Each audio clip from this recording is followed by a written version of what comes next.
Hi అండి. ఈరోజు అయితే మొదటి శ్రావణ శుక్రవారం కదా, ఇంకా మార్నింగ్ అయితే మామూలు హడావిడి కాదు. మార్నింగే లేచేసి స్నానం అది చేసి మాపది పెట్టుకొని ముగ్గులది వేసుకున్నాను. ఇంకా ద్వారానికి పసుపది రాసి కుంకుమ బెట్టలు పెట్టుకొని ముగ్గులు వేసుకున్నాను. స్టవ్ అది శుభ్రం చేసి వంట అది స్టార్ట్ చేశాను. ఇంకా మా పాప అయితే లేచేసింది. తను లేవకముందే ఏమైనా చేసుకోవాలి. తను లేచాక ఇంకా నాకు ఏ పని చేయనివ్వదు, అసలు అవ్వదు కూడా. ఇంకా తనతోనే సరిపోద్ది. బయలుదేరు బయలుదేరు అని చెప్పినా సరే విందు, అలా సైలెంట్ కామ్గా ఉంటుంది. నేనే ఇంకా టైం అయిపోతుందని నేనే టెన్షన్ పడతాను, తను మాత్రం అలానే ఉంటుంది. ఇంకా తనైతే రెడీ చేసి ఇంకా టిఫిన్ అయితే పెట్టాను. అస్సలు తినలేదు, ఇంక చేసేది ఏం లేదు కదా. ఇంకా అమ్మునైతే స్కూల్లో అయితే డ్రాప్ చేసేసి గాబరాకి ఇంటికి వచ్చేసాను. ఇంకా పూజ అది చేసుకోలేదు.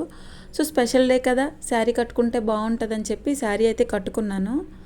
ఇంకా కట్టుకున్నాక పూజ అయితే స్టార్ట్ చేశాను. దీపం అది పెట్టుకున్నాను. ఇంకా నైవేద్యంగా నేనైతే పులిహోర, పాయసం, నెక్స్ట్ కొమ్మ శనగలు నానబెట్టాను, కొమ్మ శనగలు బెల్లం. సో ఇవైతే నేను నైవేద్యంగా అమ్మవారికి పెట్టేశాను. ఇంకా పూజ అయితే కంప్లీట్ అయిపోయింది. ఇంకో పక్క అయితే టిఫిన్ అది చేసుకున్నాను.